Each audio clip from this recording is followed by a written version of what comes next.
Hello everyone, welcome back to Nepal online school. तपाईँहरूलाई Nepal online स्कुलमा फेरि पनि स्वागत छ। हामी आइडिबेस्ट लर्निङ प्लेटफर्ममा पढ्दैछौँ र यो पढ्ने क्रममा चाहिँ हामी ग्रेड 10 को कम्पलसरी म्याथमेटिक्स भन्ने सब्जेक्ट पढिरहेको छौँ र कम्पलसरी म्याथमेटिक्समा चाहिँ मैले तपाईँहरूलाई स्ट्याटिस्टिक्सवाला पोर्सन पढाइरहेको थिएँ र स्ट्याटिस्टिक्समा चाहिँ हामीले योभन्दा अगाडिको सेसनमा चाहिँ मेडियन एन्ड क्वार्टाइल्सवाला पोर्सनको सर्ट क्वेसन एन्सरहरू गरिरहेको थियौँ है। र सर्ट क्वेसन एन्सरमा हामीले यो कर्भवाला क्वेसनहरू गर्दै थियौँ।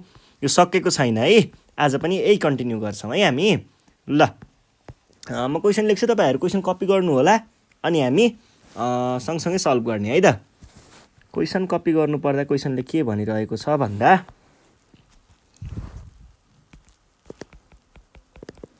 फाइन्ड द फर्स्ट क्वार्टाइल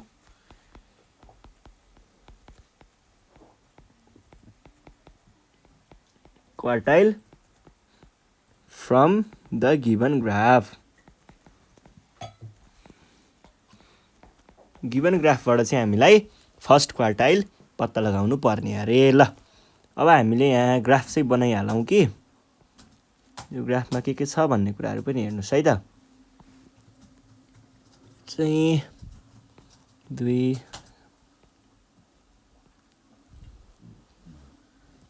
0 कहाँ यहाँ 0 हुन्छ, यहाँ हुन्छ 0 0 5 10 15 20 25 30 र 35 भयो, यतातिर गयो। अनि 5 10 15 20 25 र 30 35 35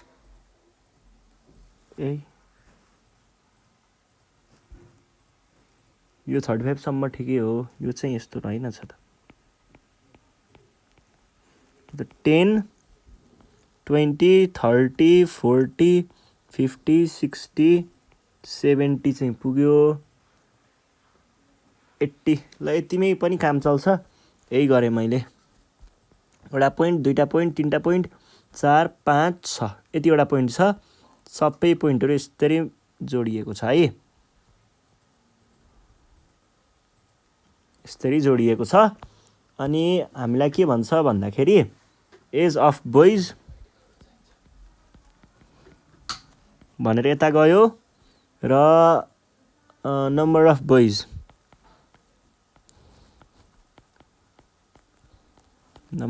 भनेर माथितिर गयो है। ल हामीले पत्ता लगाउनु पर्ने के छ, फर्स्ट क्वार्टाइल। फर्स्ट क्वार्टाइलको लागि हामीलाई के थाहा छ त, यहाँनिर एन भनेको के हुने भयो, एन भनेको एन भनेको चाहिँ जहाँनिर गएर यो कर्भ इन्ड हुन्छ नि, त्यसैको वाइको भ्यालु भनेको चाहिँ हाम्रो के हुन्छ त, यसको यो भ्यालु भनेको नै हाम्रो एन हुन्छ। भने पछाडि एनको भ्यालु के रहेछ, 60। एनको भ्यालु थाहा भयो है, एन भनेको आयो 60। अब एनको भ्यालु 60 आइसके पछाडि फर्स्ट क्वार्टाइल भनेको के हुने भयो त, फर्स्ट क्वार्टाइलको फर्मुला भनेको के थियो, n/4 आइटम। एन भनेको कति छ, 60। 60/4 आइटम भनेको कति आयो, 15औं आइटम। ल अब नम्बरमा 15 भन्ने पोइन्ट पत्ता लगाउनुहोस्। 0 10 20, 10 र 20 को ठ्याक्क बिचमा 15 हुन्छ। टिक टिक टिक टिक टिक, यहाँ पुग्यो। यहाँबाट यो पोइन्ट भनेको हाम्रो के को पोइन्ट हो, क्वार्टाइलको पोइन्ट हो, लोअर क्वार्टाइलको। कुन क्लासमा पर्यो, 5 देखि 10 वाला क्लासमा। त्यसमा के भन्न पाइयो त, के भन्न पाइयो,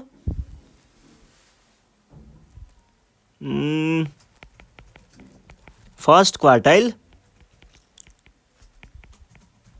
लाइज इन 5 to 10 वाला क्लास लेख्ने होइन है फेरि। ल यो भयो। अब हामी जाउँ नेक्स्ट क्वेसनमा। नेक्स्ट क्वेसन यस्तै नै हो ठ्याक्कै। From the along side diagram find the class in which जुनमा चाहिँ फर्स्ट क्वार्टाइल लाइ गर्छ।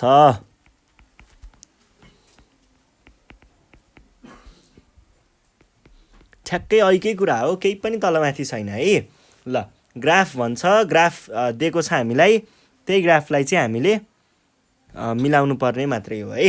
ल पहिला ग्राफ हेरेर त्यही सल्भ गर्नुपर्ने मात्रै हो, केही पनि त्यस्तो गाह्रो छैन। पहिला सुरुमा ग्राफको मार्क 20, 40, 60, 80 र 100 यो भयो। अनि 10, 20, 30, 40, 50, 60 यति दिएको छ। अनि ग्राफमा कर्भ चाहिँ कस्तो दिएको छ भन्दा यो पोइन्ट यो पोइन्ट यो पोइन्टसम्म ठिक छ, अनि त्यहाँ पछाडि चाहिँ यो स्वाट यहाँ पुगेको छ, यहाँ पुगे पछाडि यो पुगेको छ यहाँनिर, यस्तो भएको छ। अब हेर्नुहोस् है, यो कर्भलाई पनि जोइन गरौँ। यो यहाँबाट यस्तै गएको छ है, यो भयो। अब हामीलाई चाहिएको के हो? हामीलाई चाहिएको भनेको फर्स्ट क्वार्टाइल हो। फर्स्ट क्वार्टाइलको लागि हामीलाई के चाहिन्छ? फर्मुला के थियो? फर्स्ट क्वार्टाइलको लागि पहिला त्यो कहाँ लाइ गर्छ भन्ने हो नि त हामीलाई चाहिएको त। विच क्लासमा भनेको छ नि त। क्लासको लागि हामीलाई के थियो फर्मुला भनेको? n/4 हो है। त्यसको लागि हामीलाई n चाहिने भयो। n भनेको के हुन्छ सधैँ?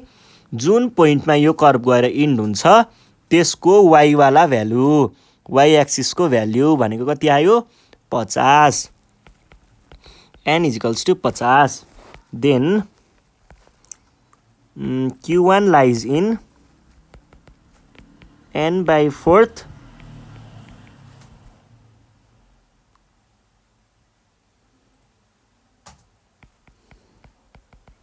पोजिसन भनेर भन्न सकिन्छ। n को भ्यालु त 50 छ, /4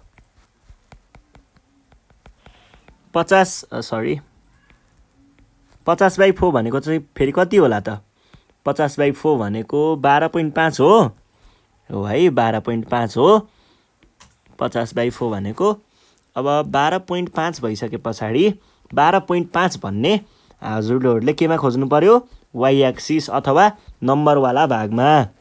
यो क्युमुलेटिभ फ्रिक हो है, क्युमुलेटिभ फ्रिक्वेन्सी हो र यो क्लास इन्टरभल हो। क्युमुलेटिभ फ्रिक्वेन्सीतिर सर्च गर्ने। कति सर्च गर्ने? 12.5 है। यहाँदेखि यहाँ 10 र 20 को बिचमा हुन्छ 15, 15 र 10 को बिचमा हुन्छ 12.5। यसलाई अब लगेर कर्भमा लगेर ठोक्काउने। कर्भको यहाँ पुग्दो रहेछ। यसको एक्सवाला भ्यालु भनेको हाम्रो के हो त? चाहिएको चिज। अब यो कहाँ पर्दो रहेछ? 20 देखि 40 को बिचमा भने पछाडि के भन्न पाइयो त हामीले? Therefore Q1 lies in 20 to 40 वाला क्लास। सकियो है, केही पनि गाह्रो हुँदैन यस्तो क्वेसनहरू। अब अर्को कर्भ पनि यस्तै दिएको छ हामीलाई।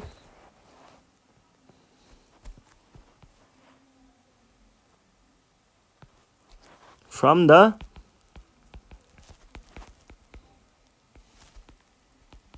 given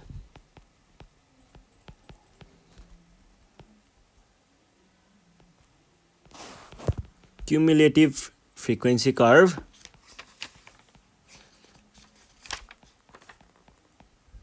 find the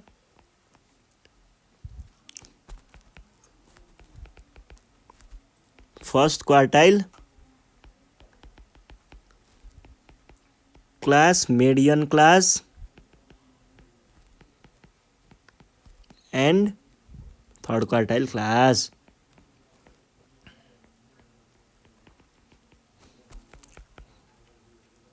सबै क्लासहरू पत्ता लगाउनुहोस् भनेको छ। अनि हामीलाई यहाँनिर कर्भ दिएको छ है। हेर्नुहोस् है कस्तो छ कर्भ भन्दाखेरि यो आएको छ, यो आएको छ 0, 5, 10, 15, 20, 25,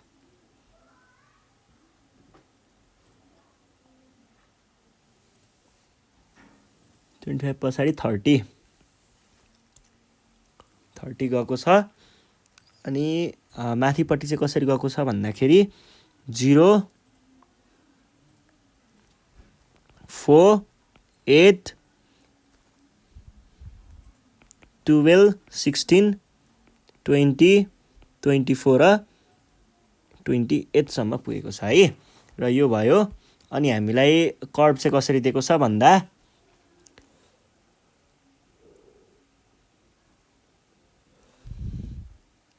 यहाँबाट अनि माथि गएको छ यहाँसम्म, यहाँबाट फेरि गएको छ कता भन्दा यहाँसम्म, अनि यो सिधै गयो हैन, यो गयो एकचोटि त यिनीहरू सबै नै यो यहाँ छ है, यहाँबाट यहाँ गयो, यहाँ गयो,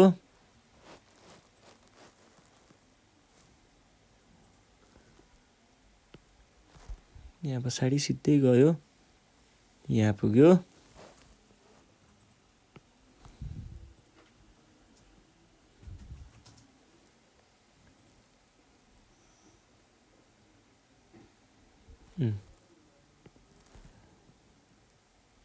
यहाँ चाहिँ पुग्यो ल, यहाँ पुग्यो, अनि पुग्यो बल्ल यहाँनिर पुग्यो, यहाँ पुग्यो पछाडि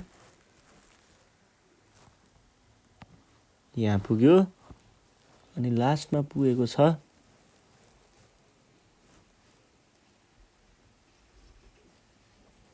यो पोइन्टमा, यहाँ पुगेर सकियो है। यो भनेको छ अब हामीलाई Q1 Q2 र Q3 सबै चाहिएको छ। Q2 अब यो कसरी भनेको भन्दा यो Q1 यो Q2 र यो Q3 हो के, मेडियन भनेको Q2 नै पनि भनिन्छ। अब Q1 को लागि सुरुमा त हामीलाई के चाहियो, यसको हामीलाई चाहिन्छ यसको n, n भनेको जानेर गएर कर्भ इन्ड हुन्छ, त्यो कर्भबाट सिधा यता ल्याएर ठोक्काउने, कहाँ पुग्यो 24 मा, भनेपछि n = 24 भनेर भन्न सकियो है। अब जाउँ हामी कुनवालाको लागि हो, Q1 को लागि। Q1 को लागि के हुन्छ त, for Q1 is n/4 item, भन्नुको अर्थ कहाँ पुग्ने भयो, n भनेको 24 डिभाइड बाई 4th आइटम, यो भनेको कहाँ पुग्यो 6th आइटम है। 6th आइटम भनेको अब नम्बरतिर काउन्ट गर्ने, क्युमुलेटिभ फ्रिक्वेन्सी माथि गएको छ, नम्बरतिर काउन्ट गर्ने है। यहाँदेखि यहाँ 4 र 8 को बिचमा हुन्छ 6। अब यो कर्भलाई स्वाट तान्ने यहाँ पुग्दो रहेछ है, यसलाई फेरि तलतिर झार्ने यहाँ पर्यो भने पछाडि यो के रहेछ त, यो क्लासमा पर्ने रहेछ, के भन्न सकियो, therefore Q1 lies in 5 to 10 वाला क्लास। यो भयो। अब हाम्रो अर्को के छ, Q2 को लागि चाहिँ हामीले के गर्नु पर्यो, Q2 को लागि पनि Q2 भनेको मेडियन हो है, मेडियन इज n/2th आइटम भनेको कुन हुने भयो त, n भनेको 24/2 भनेको 12th आइटम हुने भयो है। 12th आइटम भनेको छ ल, 12 अब काउन्ट गर्नुहोस् त, यहाँबाट कहाँ पुगेको छ 12 भनेको यो भयो, यसबाट स्याट यतातिर लग्नुहोस् त, यहाँ पुग्ने रहेछ। यसलाई अब ड्रप गराउनुहोस् त कहाँ पुग्छ, यो भनेको हाम्रो के भयो मेडियन, कुन क्लासमा 10 देखि 15 वाला क्लासमा, भनेपछि के भन्न पाइयो, देयरफोर मेडियन इज 10 देखि 15 वाला क्लास। यो भयो है। अब अर्को के सोधेको छ, Q3 सोधेको छ हामीलाई। Q3 को लागि चाहिँ के गर्न पर्ने भयो, Q3 इज 3n/4th आइटम, यो भनेको के आउने भयो त, 3 टाइम्स n/4 भनेको के हो, n/4 भन्ने बित्तिकै 28/4 हुन्छ। यो भनेको 7 भनेपछि 3 7 21औं आइटम। अब काउन्ट गर्नुहोस्, 21 भन्ने नम्बरतिर खोज्नुहोस्। यहाँ पुग्यो, होइन, 4 8 12 16 16 र 4 20 24, यो दुइटाको बिचमा पर्छ 22, 22 र 20 को बिचमा पर्छ 21 भने पछाडि यसलाई अब सिधा हान्नुहोस् त उतातिर। यहाँ गएर भेट्यो यो पोइन्टमा, यो पोइन्टबाट अब तलतिर तान्नुहोस् त के आउँछ। हो, यो पोइन्ट भनेको हाम्रो मेडियन हो, यो क्लासदेखि यो क्लास भने पछाडि मेडियन के अरे मेडियन रे Q3 कहाँ लाइ गर्दो रहेछ। Therefore Q3 lies in 25 to 30 वाला क्लास भनेर भन्न सकिन्छ है त। सजिलो कुराहरू छ, त्यस्तो केही पनि छैन है। ल, अर्को पनि यस्तै खालको एउटा क्वेसन दिएको छ, त्यो क्वेसन पनि सल्भ गरिदिइहालौँ। यहाँनिर के भन्दैछ भन्दा फाइन्ड मेडियन क्लास, अनि अर्को दिएको छ फर्स्ट क्वार्टाइल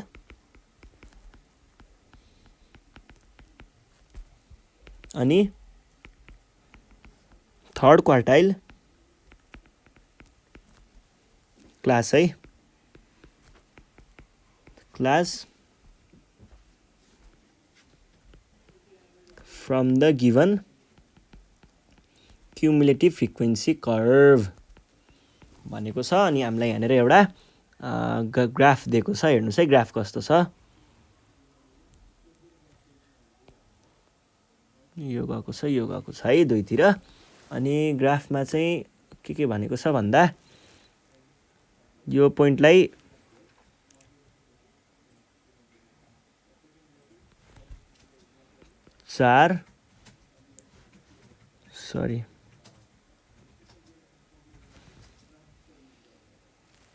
यो पोइन्टलाई भन्छ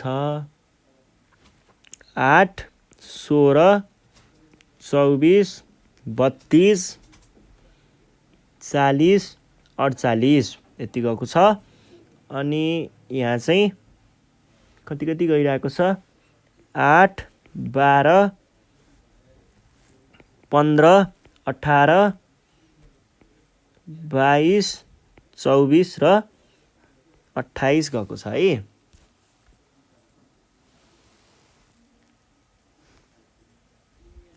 सरी, 4 को डिफरेन्स भन्छ यहाँ 4 8 12 16 यसरी 4 को डिफरेन्समा गएको छ है। 4 8 16 12 20 24 र 28 यसरी गएको छ। अनि हाम्रो कर्भ चाहिँ के भएको छ भन्दा यहाँबाट यहाँ पोइन्टबाट माथि गएको छ। यो पोइन्टमा पुगेपछि चाहिँ टर्न गएर यहाँ अनि यसरी ठ्याक्क यहाँ गएर इन्ड भएको छ है। यो यस्तै यही छ है कर्भ। अनि अब हामीलाई यसको मेडियन क्लास पत्ता लगाउनु पर्यो। मेडियन क्लासहरूको लागि हामीले के झिक्ने गरिन्छ त, मेडियन यो तिनटैको लागि हामीलाई n को खाँचो हुन्छ। n निकाल्नको लागि हामीले के गर्छौँ, कर्भको पोइन्ट जहाँ गएर इन्ड हुन्छ त्यसको y वाला भ्यालु नै हाम्रो के हो त, यसको n हो भने पछाडि n भनेको कति आयो 24। Then Q1 lies in Q1 is the Q1 भने के हो, n/4 आइटम हो आइटम। ल, n/4 हेर्नुहोस् त, n/4 भनेको के भयो 24/4 आइटम भनेको 6th आइटम। अब 6th आइटम भन्यो, 6 आइटम कहाँनिर पर्छ, 4 8 4 र 8 को बिचमा 6 कहाँ पर्यो, यो पोइन्टमा। यो पोइन्टलाई अब तलतिर तान्नुहोस् त, कहाँ पर्ने रहेछ 8 देखि 16 को बिचमा भने पछाडि Q1 लाइज इन कहाँनिर 8 देखि 16 वाला क्लास। यो भयो। अब हामी जाउँ अर्कोतिर। अर्को भनेको हामीलाई के चाहियो, मेडियन। मेडियन इज कतिवाला n/2th आइटम। ल है n/2 भनेको के भयो 24/2th आइटम भन्नुको अर्थ 12th आइटम। 12th आइटम भनिसके पछाडि के गर्नु पर्यो 12 भन्ने पोइन्टलाई च्याप्नु पर्यो। यहाँ यो भनेको 12th भन्ने पोइन्ट भयो ठ्याक्क यहाँ पुगेको छ। यो पोइन्टलाई ठ्याक्क ड्रप गर्नुहोस् त कहाँ पुग्यो 24 मा है। 24 यतातिरको इन्क्लुड हुन्छ है। यो इन्क्लुड भयो के रहेछ त 24 देखि 32। Therefore median lies in 24 to 32 वाला क्लास। ल यो पनि भयो। अब नेक्स्ट क्वेसन हेरौँ है। नेक्स्ट क्वेसन के अरे नेक्स्ट पोइन्ट हेरौँ है। नेक्स्ट पोइन्टमा हामीलाई के सोधिएको छ भन्दाखेरि हामीलाई Q3 सोधिएको छ थर्ड क्वार्टाइल। थर्ड क्वार्टाइलको लागि हामीले के गर्छौँ Q3 इज 3n/4th आइटम। यो भनेको के भयो 3 टाइम्स n भनेको कति हो 24/4th आइटम। यो भनेको 6 जा भनेपछि 18th आइटम है। 18th आइटम अथवा 18औं आइटम। यो भनेको के भयो त 18 भनेको कहाँ पर्ने भयो यहाँदेखि 12 र 16 र 20 दुईटाको बिचमा 18 आयो। यो पोइन्टमा पर्यो। यो पोइन्ट गयो कहाँ यहाँ भने पछाडि हाम्रो Q3 भनेको यो र योको बिचमा हुने रहेछ। के भन्न सकियो त Therefore Q3 lies in कुन वाला हो क्लास 32 देखि 40 वाला क्लासमा भन्ने बुझिन्छ। र यति नै हो आज हामीले यति नै गर्छौँ। योभन्दा नेक्स्ट सिरिजमा हामी बाँकी रहेका क्वेसनहरू सल्भ गर्नेछौँ। त्यतिखेरसम्मको लागि नेपाल अनलाइन स्कुल बिदा माग्न चाहन्छ। तपाईहरू घरमा बसेर प्र्याक्टिस गर्दै गर्नु होला। केही प्रब्लम भयो भने हामीलाई यो नम्बरमा कन्ट्याक्ट गर्न सक्नुहुन्छ 9849595895। यसमा चाहिँ आफ्नो प्रब्लमहरू भन्न सक्नुहुन्छ तपाईहरूले। अनि अलि धेरै प्रब्लम छ भने चाहिँ हामीलाई फोटो खिचेर पनि पठाउन सक्नुहुन्छ है। फोटो खिचेर हामीलाई भाइबरमा अथवा वाट्सएपमा होइन भने तल फेसबुकको ग्रुपको के अरे पेजको पनि हामीले लिङ्क दिएको छौँ। त्यो पेजमा पनि तपाईँहरूले आफ्नो प्रब्लमहरू चाहिँ फोटो खिचेर नामसहित पठाउन सक्नुहुन्छ। हामीले त्यसको स्पेसल भिडियो बनाएर हाम्रो च्यानलमा यही युट्युबमा नै अपलोड गरिदिनेछौँ। अनि साथीहरूलाई भिडियो सेयर गर्दै गर्नु होला र सब्सक्राइब गर्न नबिर्सिनु होला है त। यति भन्दै नेपाल अनलाइन स्कुल बिदा माग्न चाहन्छ। धन्यवाद।